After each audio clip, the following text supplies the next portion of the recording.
Assalamualaikum warahmatullahi wabarakatuh. Alhamdulillahi rabbil alamin alladzi anzala ala 'abdihil kitaba wa lam yaj'al lahu 'iwaja. Asyhadu an la ilaha illallah wahdahu la syarikalah wa asyhadu anna Muhammadan 'abduhu wa rasuluh.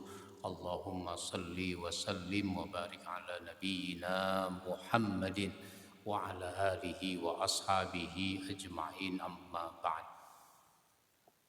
Jamaah sekalian yang saya hormati, marilah kita mulai kajian kita pada pagi ini dengan membaca basmalah. Bismillahirrahmanirrahim. Asbabun nuzul pada pagi ini kita bahas tentang jangan iri. Maksudnya jangan iri ini antara pria dengan wanita, wanita dengan pria. Wanita dan pria itu sama kedudukannya di hadapan Allah Subhanahu wa ta'ala. Kedudukannya sama. Tapi yang beda adalah amal. Ada amal di antara keduanya yang berbeda. Enggak semuanya harus sama, laki-laki sama perempuan, dari sisi pekerjaan, dari sisi tugas, dari sisi amal.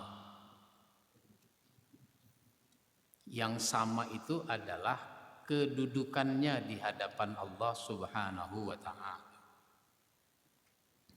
At-Tirmizi dan Al-Hakim meriwayatkan bahwa Ummu Salamah berkata, Ummu Salamah itu salah seorang istri Nabi. Para lelaki berangkat berperang, sedangkan para wanita tidak. Enakan laki-laki dong bisa perang, kalau kami perempuan enggak. Sehingga laki-laki kan dapat peluang untuk mati syahid. Kalau perempuan nggak dapat peluang untuk mati syahid karena nggak ikut perang. Dan kami hanya mendapat setengah bagian warisan dari laki-laki. Kalau perempuan dapat 1 bagian, laki-laki dapat 2 bagian.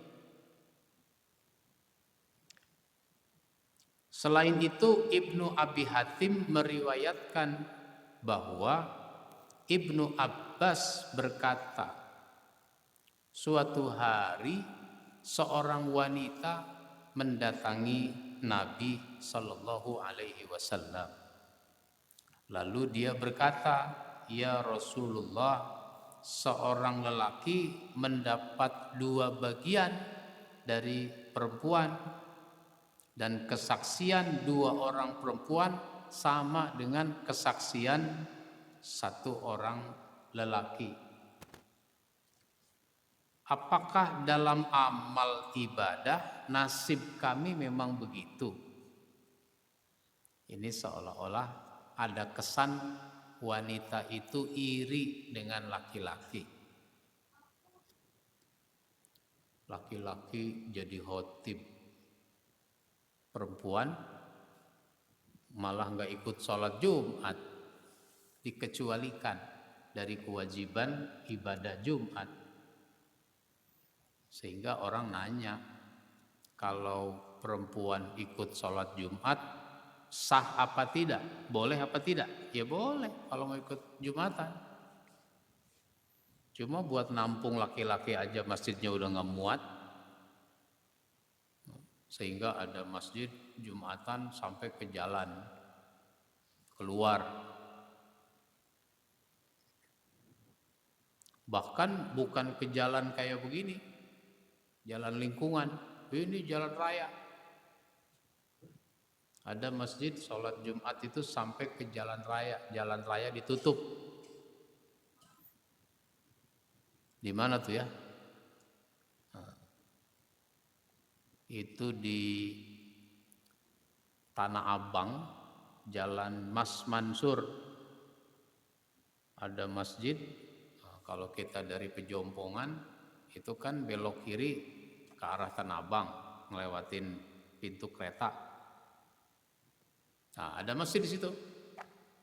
Kalau sholat Jumat nggak cukup tuh daya tampungnya, sehingga jalan dipakai. Disisakan mungkin 1 jalur dari 3 jalur. Di Jalan Buncit Raya, Jalan Tuti Alawiyah namanya sekarang. Jalan Tuti Alawiyah itu juga ada masjid pinggir jalan. Kalau hari Jumat enggak cukup menampung jamaah. Enggak enak juga itu sholat di jalan raya. Karena aspalnya panas. Udah panas dari aspal, panas juga dari sinar matahari. Jadi kalau wanita mau sholat Jumat ya boleh-boleh aja, sah saja. Meskipun dia dikecualikan. Kan ibadah Jumat itu dikecualikan bagi orang yang sakit, bagi orang yang safar, musafir, bagi anak-anak, bagi wanita. Nah, kalau seorang musafir sholat Jumat, dia safar, terus dalam perjalanan di hari Jumat, karena udah lihat jam 11:30 lewati masjid, dia mampir sholat Jumat di situ, ya boleh. Malah ada saat dulu saya pernah dijadwal beberapa tahun itu khutbah Jumat di PTDI. Apa PTDI? Dirgantara Indonesia, pabrik pesawat punya Pak Habibie itu. Pak Habibie bikin pesawat, itu ada pabriknya. Itu ada masjidnya namanya Habibur Rahman. Itu kalau hari Jumat, sholat Jumat, khutbahnya tidak hanya dari Bandung, dari Jakarta juga ada khotib-khotib dari Jakarta. Saya termasuk itu. Khutbah. Berangkat habis subuh dari rumah. Dengan target sebelum jam 6 udah nyampe di terminal Lebak Bulus. Sekarang terminal Lebak Bulus sudah nggak ada. Di situ ada bis Prima Jasa. Ada bis Prima Jasa. Berangkatnya jam 6. Ada lagi yang berangkat jam 7 gitu. Tapi kalau berangkat jam 7 beresiko terlambat. Jadi harus berangkat jam 6. Sampai di terminal sana, itu jam 10. Nah, terus dijemput sama panitianya di terminal itu. Maka saya khutbah, habis khutbah sholat Jumat, habis sholat Jumat langsung sholat asar di jamak, sholat asar. Setelah makan baru balik lagi ke terminal, nyampe di rumah sebelum maghrib atau maghrib. Baik, maka atas peristiwa itu Allah Subhanahu wa ta'ala menurunkan surat An-Nisa ayat 32. A'udzubillahi minasyaitonirrajim. Wala tatamannau ma faddalallahu bihi ba'dakum ala ba'd. Lirrijali nasibum mimma iktasabu walin nisa'i nasibum minaktasabna was'alullaha min fadli innallaha kana bikulli syai'in alima. Dan janganlah kamu iri hati terhadap apa yang dikaruniakan Allah kepada sebagian kamu lebih banyak dari sebagian yang lain. Karena orang laki-laki ada bagian daripada apa yang mereka usahakan, dan bagi wanita pun ada bagian dari apa yang mereka usahakan, dan mohonlah kepada Allah sebagian dari karunia-Nya, sesungguhnya Allah Maha mengetahui atas segala sesuatu. Jadi ini ditentukan oleh Allah.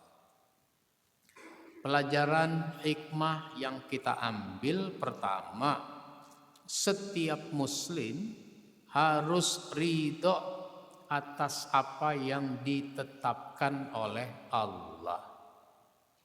Apa yang Allah tentukan berupa syariat, berupa aturan, terima aja. Termasuk ketetapan yang memang sudah menjadi takdir. Kita dicipta sebagai laki-laki, terima jadi laki-laki itu. Jangan udah jadi laki-laki pengen jadi perempuan. Ada nggak orang begitu, Pak? Udah laki-laki pengen jadi perempuan. Jangankan mengubah dirinya menjadi seolah-olah perempuan, ngomong aja nggak boleh. Ngomong aja nggak boleh. Ngomongnya bagaimana? Lu mah enak jadi perempuan, gua laki-laki, harus begini, harus begitu. Lah yang perempuan ngomong juga dengan maksud yang sama, enakan juga lu jadi laki-laki, kagak hamil, enggak beranak. Ada yang ngomong begitu, Pak? Enggak boleh ngomong begitu. Udah dicipta jadi laki-laki ya terima, dicipta jadi perempuan terima. Itu bagian dari ridho kepada Allah. Jangan cuma bilang apa? Raditu billahi robba. Aku ridho Allah sebagai Tuhanku. Wabil islami dina. Ridho kepada Islam sebagai agama. Wabi Muhammadin nabiyya wa rasulah. Ridho kepada Muhammad sebagai nabi dan rasul. Jangan cuma ngomong begitu, terima apa yang menjadi ketetapan, ketentuan dari Allah.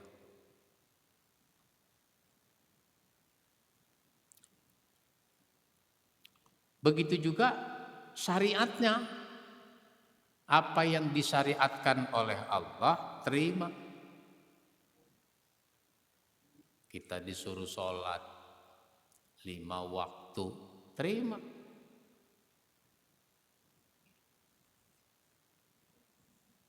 Maka Nabi terima aja apa yang ditentukan.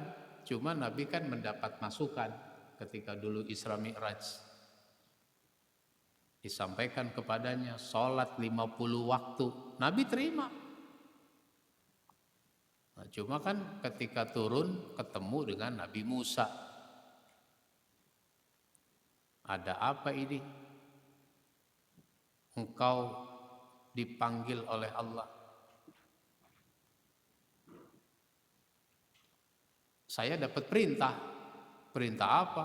Sholat. Berapa banyak? 50 waktu. 50 waktu. Kebanyakan itu. Umat saya saja nggak sanggup. Jadi bisa jadi dulu Nabi Musa itu sholatnya 50 waktu. Nabi Musanya sanggup, umatnya yang nggak sanggup. Minta dikurangi. Oh gitu.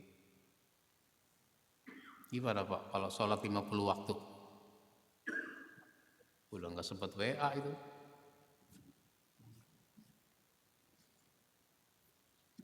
Nah itu terima. Ya, nabinya terima, tapi dapat pasukan dari Nabi Musa sampai akhirnya ditetapkan 5 waktu.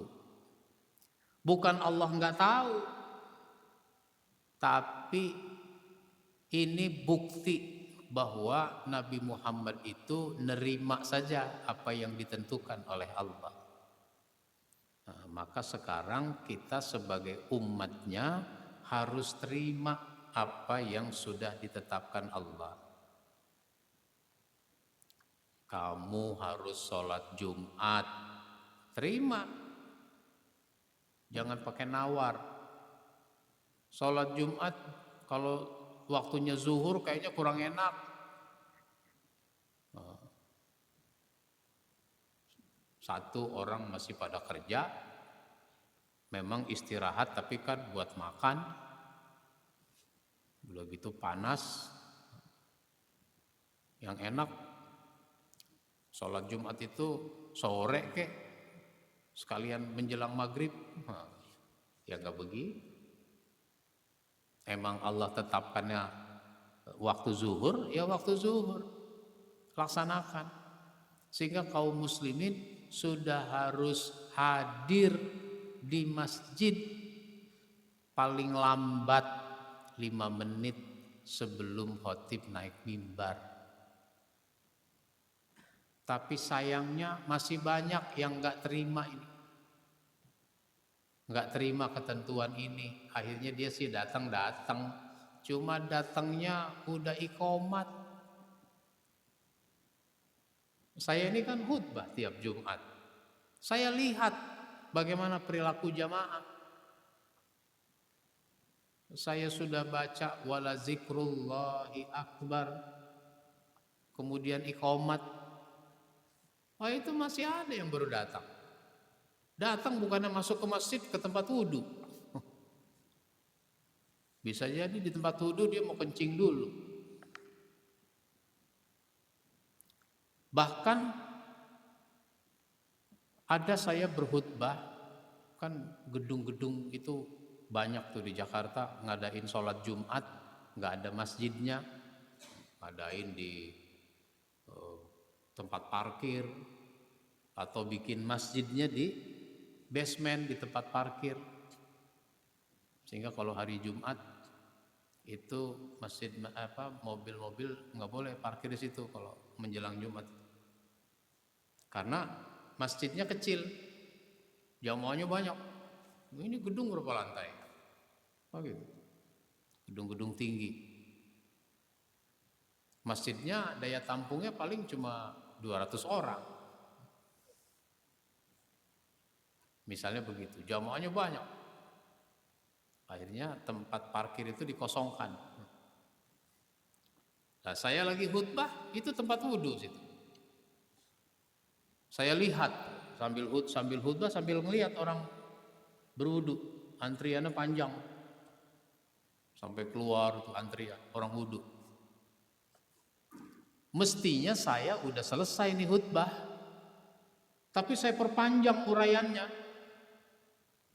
Kenapa? Lah kalau saya selesaikan, ini yang lagi pada wudhu gimana? Tinggalan di Jumatan. Bahkan bisa jadi saya udah assalamualaikum nih masih wudhu dalam sholat. Nggak bisa begitu aja, saya panjangin aja tuh. Saya pernah khutbah di Masjid Amir Hamzah. Masjid Amir Hamzah di mana itu? Taman Ismail Marzuki yang dulu digusur tuh pada zaman Ahok tuh. Nah, waktu saya sedang berkhutbah, namanya Taman Ismail Marzuki kan banyak seniman-seniman tuh. Rambutnya gondrong. Saya nggak tahu apa seniman harus gondrong gitu ya. Rambutnya gondrong, kemudian pada duduk-duduk, kan ada parkir motor tuh di luar.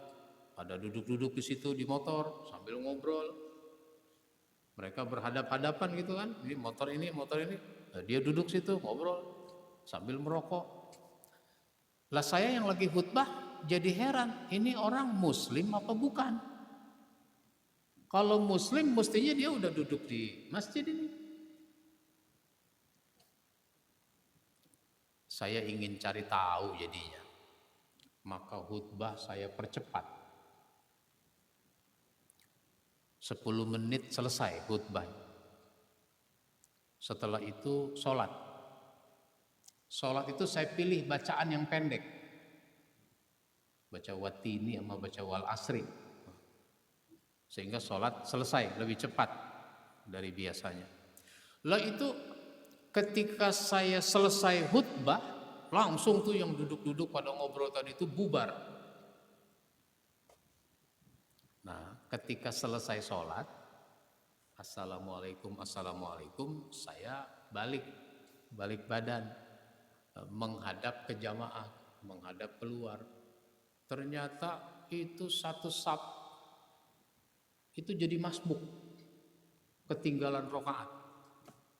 Yang bener aja masa sholat Jumat ketinggalan rokaat. Rupanya yang tadi pada ngobrol-ngobrol itu, jadi waktu dia bubar itu dia belum wudu itu. Belum wudu, mau Jumatan belum wudu. Saya sudah berkhutbah, dia masih pada ngobrol. Nah, itu namanya apa? Kebangetan, keterlaluan. Jadi terima apa yang ditetapkan oleh Allah, yang diatur oleh Allah. Kalau seorang laki-laki menikah dengan seorang wanita, maka dia disebut suami.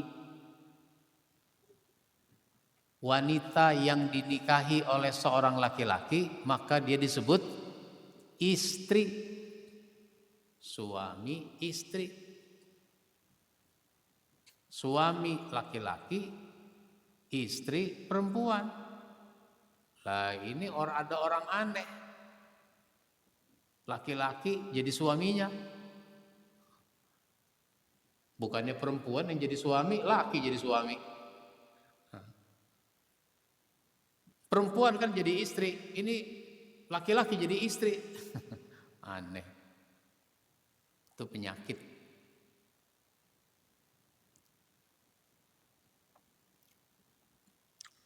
Yang kedua, laki-laki dan wanita ditetapkan sama kedudukannya, namun tugasnya ada perbedaan yang harus diterima. Karena saya menikah, maka saya jadi suami. Ada tugas suami, ada tanggung jawab suami. Wanita yang saya nikahi jadi istri.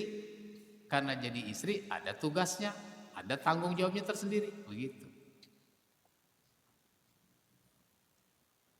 Cuma kita suka nggak paham. Mungkin karena berdasarkan kebiasaan-kebiasaan.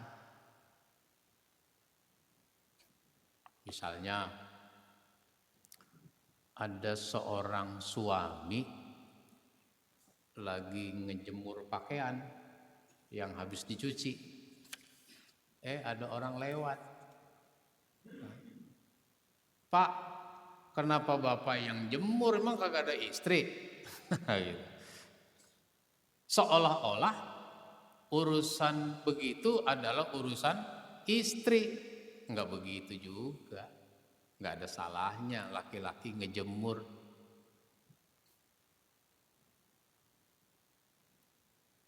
Enggak ada salahnya laki-laki nyuci piring. Enggak ada salahnya laki-laki masak. Malah kalau di TV yang ngajarin masak laki-laki. Ada nggak Pak di TV yang ngajarin masak perempuan? Umumnya laki-laki itu yang ngajarin masak di TV. Begitu. Hari Jumat laki-laki yang jadi khotib. Di masjid yang jadi imam laki-laki. Tempo hari Idul Adha di UGM apa ya? Di Jogja itu ada flyer yang beredar. Flyer itu sholat Idul Adha, khotibnya perempuan, imamnya perempuan. Boleh nggak? Ya boleh kalau jamaahnya perempuan semua. Ini nggak ngerti persoalan, Oh itu langsung pada komentar negatif. Ya kalau perempuan semua nggak apa-apa. Di Jakarta, di Betawi, kadang-kadang ibu-ibu majelis taklim bikin sholat id sendiri di tempat dia biasa majelis taklim. Kenapa? Ya karena di masjid nggak muat. Di masjid nggak muat. Atau bisa jadi ustazahnya pengen khutbah. Ya kalau soal boleh, boleh. Kalau jamaahnya perempuan semua. Yang ketiga, ketetapan yang berbeda di antaranya masalah waris. Laki-laki dapat 2 bagian, perempuan dapat 1 bagian. Begitu juga saksi. Dalam perkara hukum itu ada saksi. Saksi itu 1 orang laki-laki, 2 orang perempuan.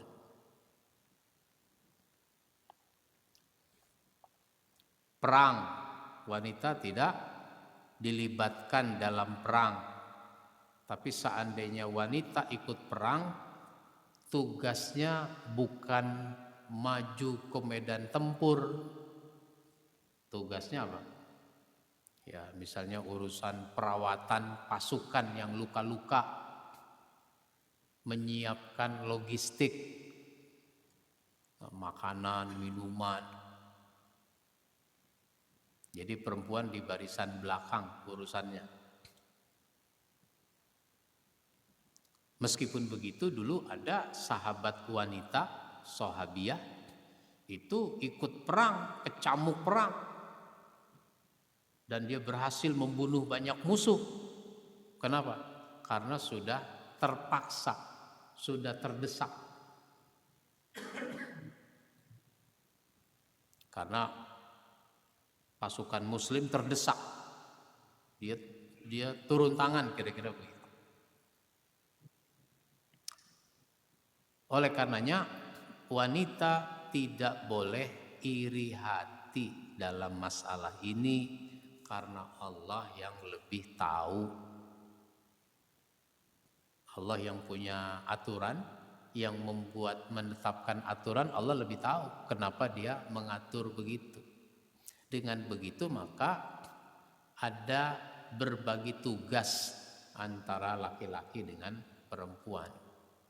Cuma ada istilah emansipasi, ada istilah kesetaraan gender, semuanya pengen sama.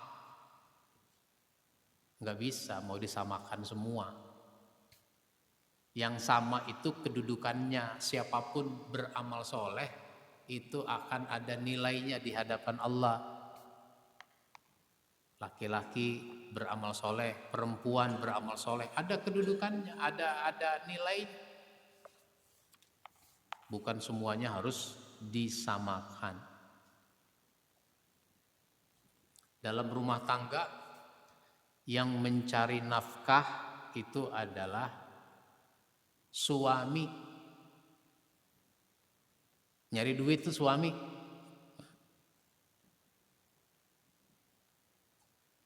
Kalau suami nggak cukup dapatnya, lalu istri juga mencari nafkah, ya boleh, sifatnya membantu. Bantu. Cuma yang aneh membantu, tapi dapatnya banyakan dia. Kenapa? Dia kreatif. Suaminya nggak kreatif. Udah nggak kreatif, males. Jadi sifatnya membantu. Maka sekalipun dia dapatnya paling banyak atau lebih banyak, dia tetap memposisikan dirinya sebagai istri yang dipimpin oleh suami, bukan dia yang jadi pemimpin. Tapi kalau suami udah nggak bisa nyari nafkah, maka dia ambil alih tugas suami, ambil alih. Gak bisa nyari nafkah bagaimana? Ya misalnya suaminya sakit, stroke berat, Jangankan nyari duit, ngomong aja susah.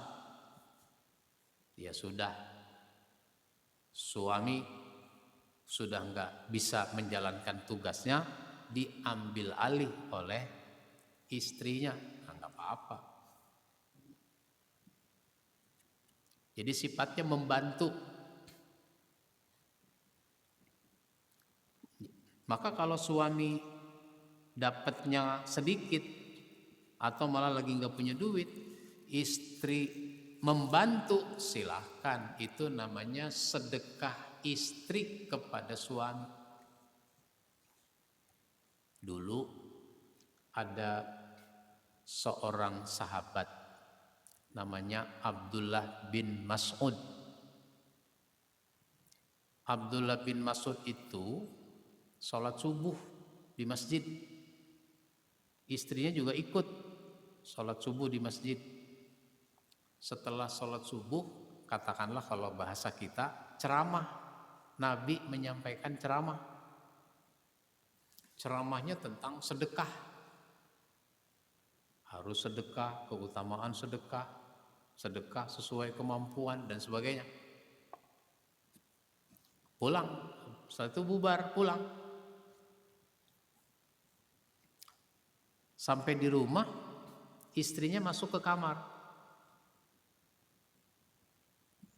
Nggak lama kemudian, dia keluar lagi dari kamar.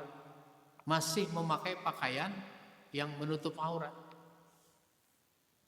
Kayaknya ini mau keluar nih, gitu. Sehingga Abdullah bin Mas'ud nanya, mau kemana lagi? Saya ingin menemui Nabi. Lah tadi kan udah ketemu di masjid. Iya udah ketemu. Tadi kan beliau ceramah soal sedekah. Saya punya sedikit uang. Saya pengen sedekah. Kalau begitu kebetulan.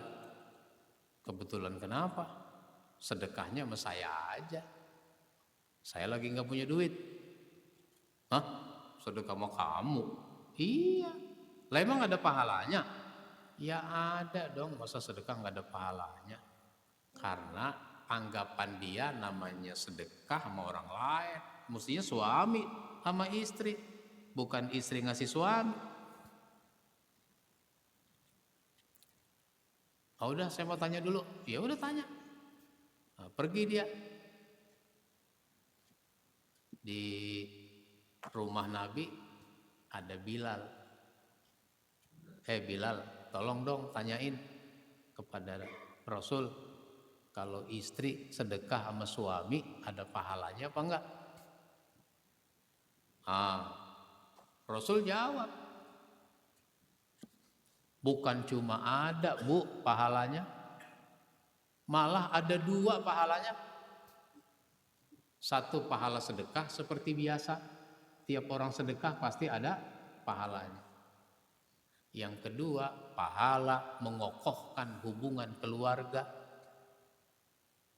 Kan kalau suami lagi nggak punya, istrinya membantu, itu membuat suaminya tambah cinta. Jadi kokoh hubungan keluarga. Bukan suami nggak punya duit, istri ke pengadilan agama. Mau ngapain ke pengadilan agama? Mau daftar gugatan cerai. Orang bercerai itu banyak pak. Orang bercerai banyak. Sebagian besar itu atas gugatan istri. 70% sebabnya itu karena persoalan ekonomi. Udah susah, bertambah susah. Apa yang membuat bertambah susah? Judi online. Judi online. Di mana tuh istri yang membakar suaminya? Suaminya polisi, istrinya polisi. Sama-sama polisi, suami istri. Ada beritanya kan?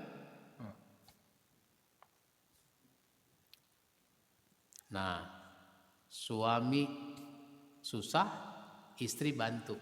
Nah, itu sedekah, pahalanya 2. Suami tambah cinta. Begitu. Cuma hati-hati juga, Bu.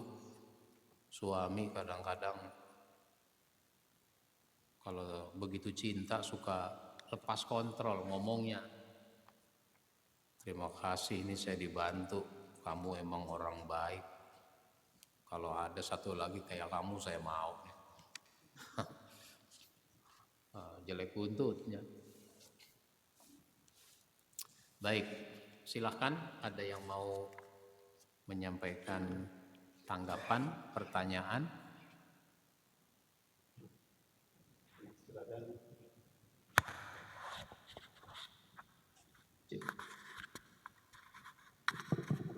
Ada yang mau bertanya? Ya, sebagai pembuka saya mau nanya dulu deh. Ini tentang sholat jamak, Ustaz. Bagi musafir ya, yang biasanya kan kita kalau di perjalanan kita bisa langsung ya jamak maghrib dan isya atau zuhur dan asar. Ada yang mengatakan apa? Jika dia sampai ke rumah 3 hari setelah sampai masih bisa menjamak. Itu kita belum ketemu dalilnya. Apakah memang itu ada dalil atau tidak? Nah, 3 hari sebelum berangkat dan 3 hari setelah sampai itu masih bisa menjamak. Itu apakah betul atau tidak? Atau apa adakah dalil tersebut atau bagaimana? Ustaz, silakan. Kalau dalil mas saya nggak tahu tuh. Apa ada dalilnya saya nggak tahu. Saya tidak berani mengatakan tidak ada. Karena orang kalau ngomong begitu mestinya dia punya landasan. Mungkin dia tahu. Saya nggak tahu. Jadi kalau begitu kasih tahu saya dalilnya. Sebab yang saya pelajari dari kecil dulu, madrasah ibtidaiyah dan seterusnya, namanya orang jadi musafir itu kalau sudah berangkat dari rumah. Udah berangkat, maka kita disebut orang yang safar. Sampai di rumah. Ketika sampai di rumah, itulah namanya musafir. Berakhir sudah posisi kita sebagai musafir. Cuma kan orang suka mau cari-cari alasan. Kalau musafir kan boleh ya nggak sholat, nggak puasa. Iya, musafir boleh nggak puasa. Kalau begitu 3 hari ini gue boleh dong nggak puasa. Emang kenapa? Karena hari keempat gue mau safar. Berarti 3 hari sebelumnya udah disebut musafir, yang enggak. Jadi yang saya pahami disebut musafir kalau kita sudah berangkat dari rumah, bismillahi tawakkaltu 'alallah, berangkat. Nah itu udah. Mau berangkatnya juga bukan mau ke pasar Palmerah. Berangkatnya mau kemana? Mau pergi jauh, mau ke Bandung misalnya, mau ke Purwakarta, ke Subang, ke Cirebon gitu. Kalau ke Ciledug mah jangan bilang musafir. Cirebon boleh.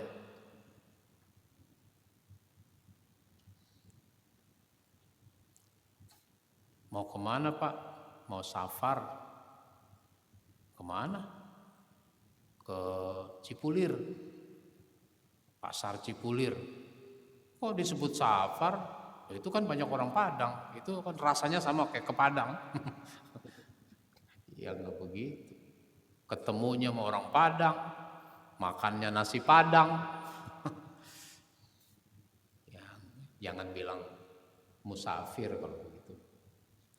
Begitu Pak. Lanjut, ada? Ya, silakan.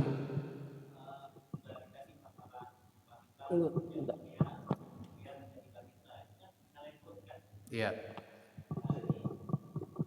Menyalahkan kodrat. Kodrat, ya itu hukumnya gimana itu nanti akhirat itu Pak? Pertanyaan malaikat. Ya. Ya, orang yang mengubah apa yang sudah diciptakan oleh Allah itu terlaknat, sehingga dia akan mendapatkan azab. Ya kalau dia taubat itu urusan dia nanti dengan Allah. Tapi kan hukum harus diberlakukan, ditetapkan. Kan beresiko tuh, karena laki-laki dengan perempuan itu beda. Dari sisi peribadatan aja beda. Kalau orang disebut waria, banci, bencong, nggak tahu tuh kenapa ada kampung namanya Bencongan. Di mana tuh Bencongan? Sono Tangerang. Bencongan. Ada lagi Gondrong. Nama kelurahan apa ya? Nah, itu Gondrong. Nggak tahu bener apa enggak. Orang dari bandara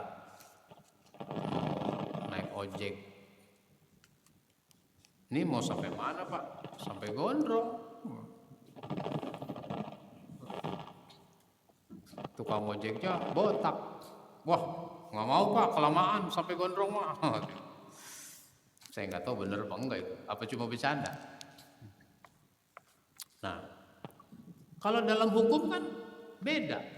Misalnya sholat berjamaah di masjid, di musola. Kan laki-laki mah di depan, perempuan di belakang. Lah kalau dia bencong, masuknya kemana tuh? Di tengah-tengah antara laki-laki dengan perempuan, bikin sub sendiri. Emang ada berapa orang yang jadi bencong?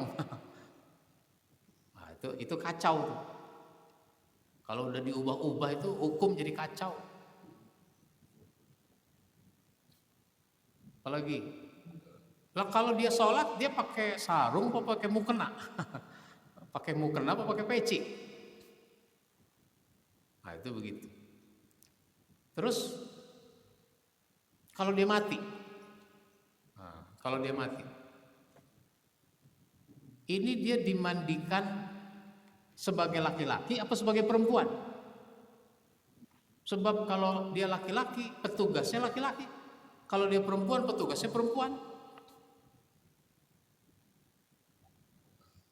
Nanti ngedoainnya Allah maghfir lahu apa Allah maghfir laha. Jadi jangan dianggap remeh, karena konsekuensi hukumnya itu banyak antara laki-laki dengan perempuan. Jangankan sampai mengubah status dirinya dari laki-laki ke perempuan atau sebaliknya. Bergaya saja nggak boleh. Bergaya. Makanya laki-laki tidak boleh menyerupai perempuan.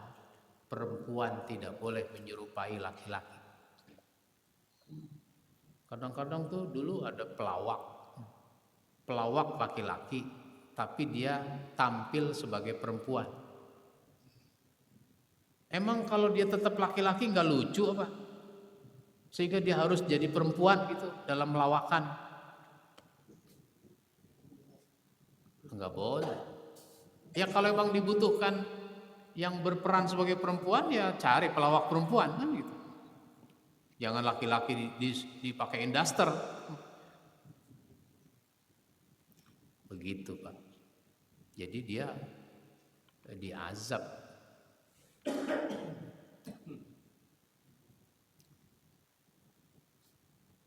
Baik, ada lagi?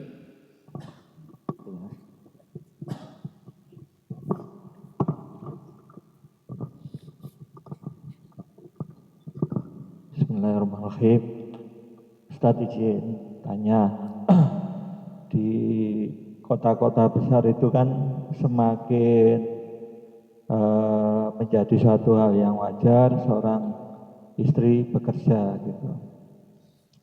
Akhir-akhir ini di media sosial itu beberapa itu disampaikan sebuah kisah itu suami istri bersepakat yang istri itu bekerja, yang laki-laki merawat anak, ngurusin sekolah dan lain sebagainya. Nah ini yang kalau saya pribadi yang mungkin nggak pas itu bersepakat itu Ustaz. Apa kalau tadi disampaikan dari yang istri oke, dihukumi sedekah gitu karena dia membantu apa yang menjadi kewajiban suaminya. Nah, bagaimana dengan yang suami dalam keadaan sehat normal karena bersepakat tadi dengan istrinya, maka dia yang ngurusin anak, sekolah dan lain sebagainya.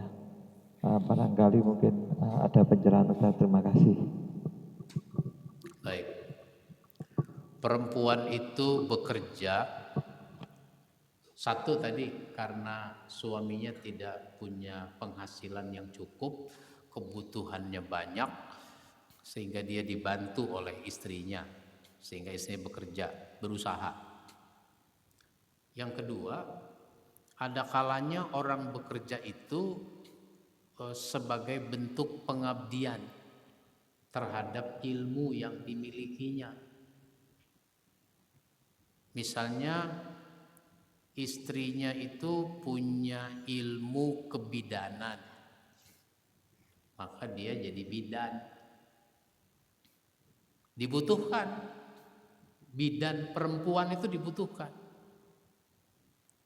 karena yang melahirkan perempuan, bidannya mestinya perempuan. Nah kalau bidannya laki, kan repot dari segi syariatnya. Atau dia dokter, dokter itu dibutuhkan. Dokter itu jumlahnya masih kurang, apalagi kalau sudah menyentuh masalah spesialisasi. Dokter penyakit dalam, bahkan udah bagian dalam masih urusan tertentu, dokter jantung, spesialis jantung. Nah itu kan masih kurang, sehingga dokter itu kadang-kadang kebanyakan pasien.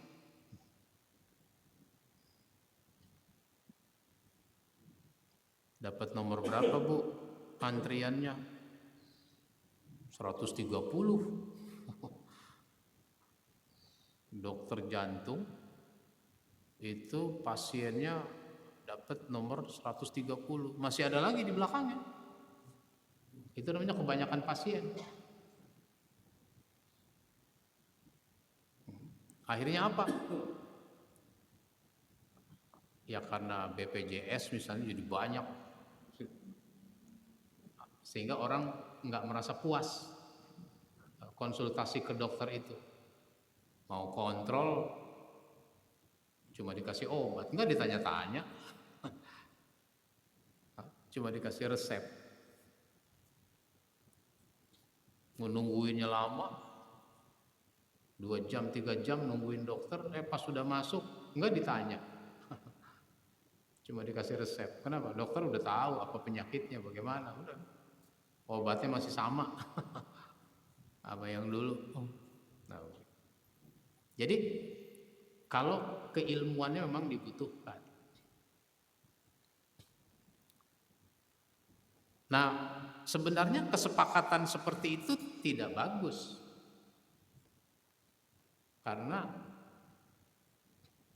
anak itu urusan bersama, bukan urusan istrinya saja atau bukan urusan suaminya saja.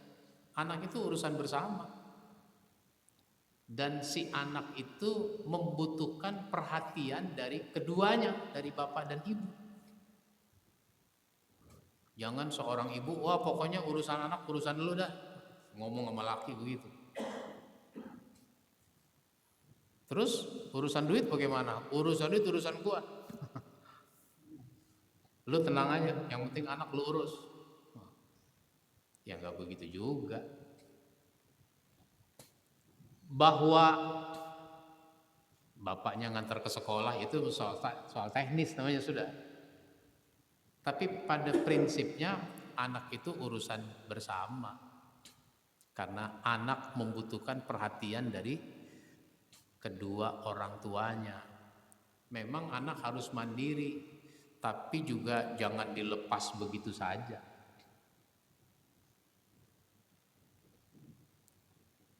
Kalau di negara-negara barat, orang harus mandiri, udah lansia masih harus mandiri juga. Itu karena anak nggak mau ngurusin orang tua.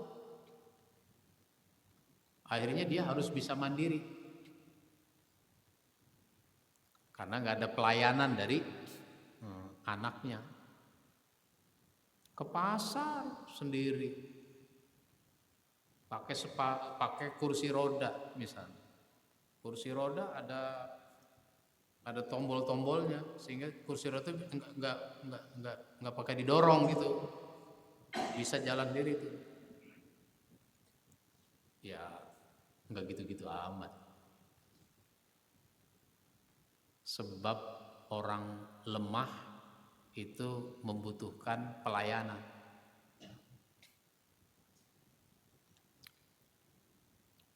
Masih ingat berita di mana itu? Di Depok ya, yang suami istri, kakek nenek udah tua meninggal, nggak ada yang tahu, sampai udah membusuk di rumahnya. Kenapa? Anaknya nggak pernah datang. Padahal itu ditampilkan tuh video anak itu ketika menikah di gereja. Terus ada sungkeman gitu kan, bapak ibunya udah di kursi roda, sungkeman gitu. Habis nikah udah nggak muncul lagi tuh ke rumah orang tuanya. Sampai orang tuanya meninggal nggak ada yang tahu, tetangga aja yang curiga. Ini kok nggak pernah kelihatan, ada aroma kurang enak. Setelah dilapor ternyata udah meninggal. Kejadian-kejadian begitu di negara-negara barat itu udah biasa. Udah biasa. Sekarang ada di negeri kita. Itu menandakan perhatian anak yang tidak ada.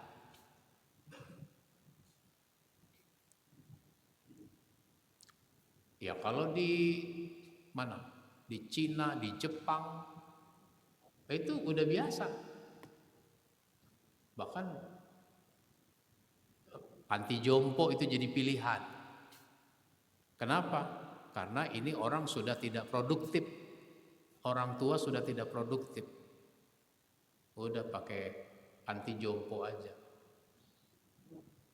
Padahal orang tua tidak mau diperlakukan seperti itu. Dia inginnya dapat pelayanan dari anaknya. Cuma dia jadi tahu diri karena anaknya sibuk, sok sibuk.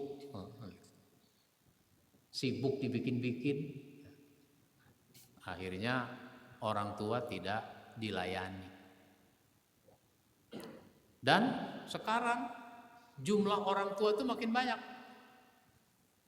Menurut teorinya, harapan hidup orang itu semakin panjang, harapan hidup.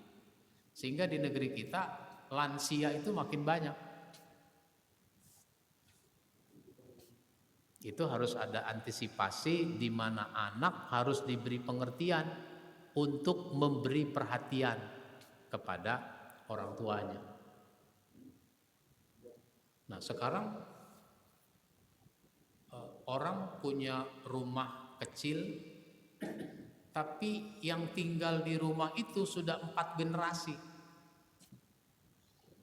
Rumahnya kecil, yang tinggal itu 4 generasi. Kakek, nenek, anak, cucu, cicit. Ada nggak yang begitu, Pak? Ngumpul di situ. Tidurnya bagaimana tuh? Nggak tahu. Pokoknya yang penting pules saja. Bukan soal nyaman apa tidak, yang penting pules. Saking pulesnya azan subuh juga nggak kedengeran. Nah, tuh.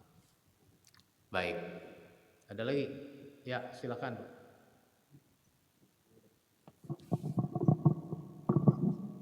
Terima kasih, Ustadz. Mohon pencerahan terkait ada dua hal. Pertama adalah ini sekarang bangunan itu tinggi-tinggi ya untuk kota-kota besar. Apa? Bangunan itu untuk kantor misalnya tinggi. Bangunan Ya, tinggi-tinggi ya banyak. Nah, karena saking tingginya mungkin setiap berapa lantai nanti ada musola. Tapi yang paling bawah biasanya dekat situ juga ada masjid. Nah, bagaimana dengan hukumnya? Kan kalau laki-laki itu sebaiknya di masjid. Nah, ini bagaimana? Yang dan juga bagaimana dengan yang perempuan? Apakah sama halnya dengan misalnya antara sholat di rumah dengan sholat di masjid, sama seperti sholat Jumat itu? Kemudian yang kedua, di sini saat ini banyak masjid dibangun di tengah kantor.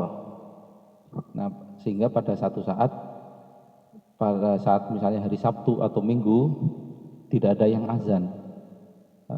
Itu bagaimana, dan juga hukumnya masjid itu yang di dalam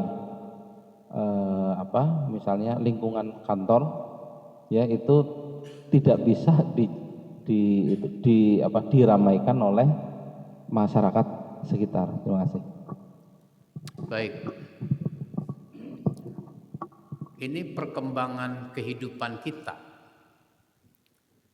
Dulu tidak ada masjid yang 2 lantai. Sekarang masjid 2 lantai, 3 lantai, 4 lantai ada. Masjid 4 lantai. Sehingga orang memerlukan fatwa, boleh enggak makmum di atas? Kan ada imam, ada ketentuan dalam sholat berjamaah, imam itu tidak boleh berdiri di tempat yang lebih tinggi dari makmum. Lah, persoalannya sekarang imamnya di lantai 2, makmumnya di lantai 1. Itu bukannya manggung lagi tuh, Bang.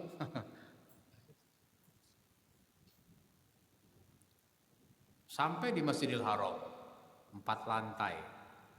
Ada lantai basement, ada lantai utama, ada lantai atas, ada lantai atasnya lagi.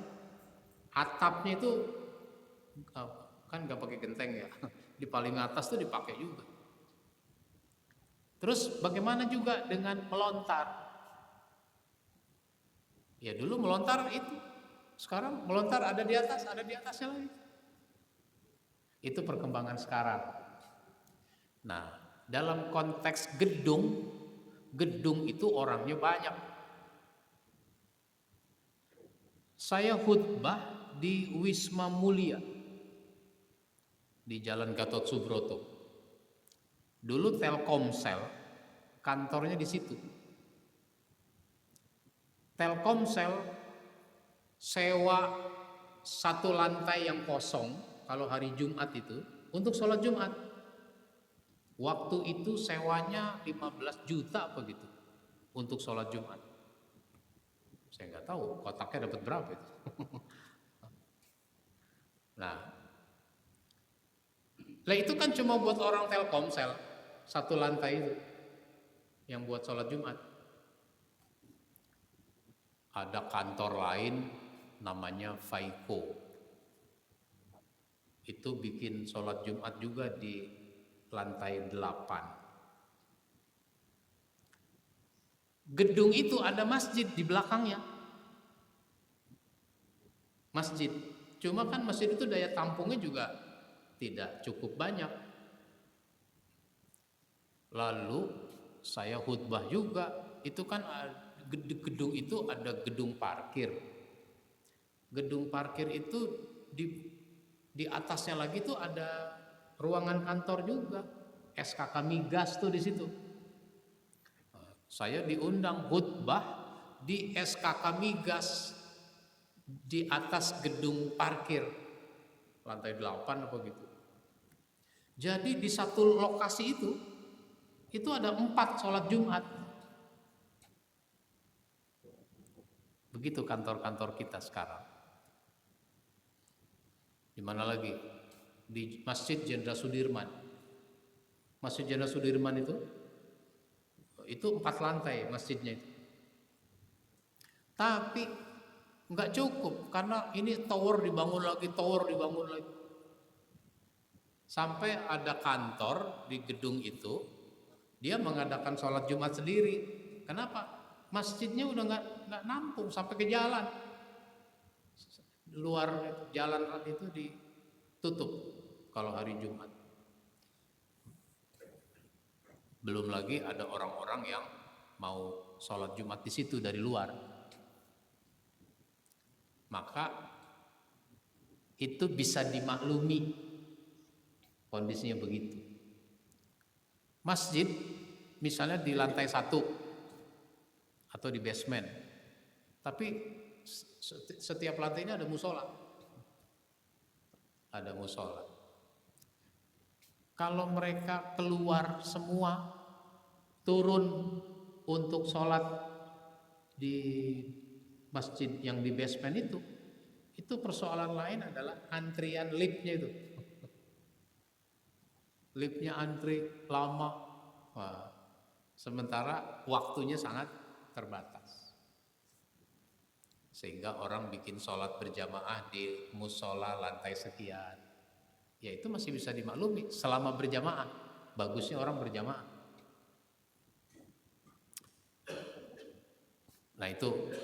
Nah wanita lebih utama sholat di rumah, tapi boleh sholat di masjid. Makanya wanita-wanita di zaman Nabi juga sholat di masjid, terutama maghrib, isya dan subuh. Itu sholatnya di masjid. Nilainya bagaimana? Ya Allah yang memberikan nilai, Allah yang memberikan pahala. Tentu ada nilainya. Setiap kebaikan ada nilainya. Maka kalau wanita di rumah nggak ada kendala apa-apa, nggak apa-apa sholat di masjid. Tapi kalau di rumah ada yang tidak bisa ditinggal, suaminya mau ke masjid, istrinya mau ke masjid, lah ini bayi sama siapa? Bayi siapa yang ngurus? Nah misalnya begitu. Nah, sehingga wanita dalam konteks itu lebih utama sholat di rumah daripada di masjid. Tapi kalau dia sudah nggak ada masalah apa-apa, habis subuh ada pengajian, dia pengen juga dapat ilmu, datang ke masjid. Baik, insya Allah nanti kita sambung pada kesempatan berikutnya. Kita akhiri dengan baca hamdalah. Alhamdulillahirabbil alamin. Assalamualaikum warahmatullahi wabarakatuh. Waalaikumsalam.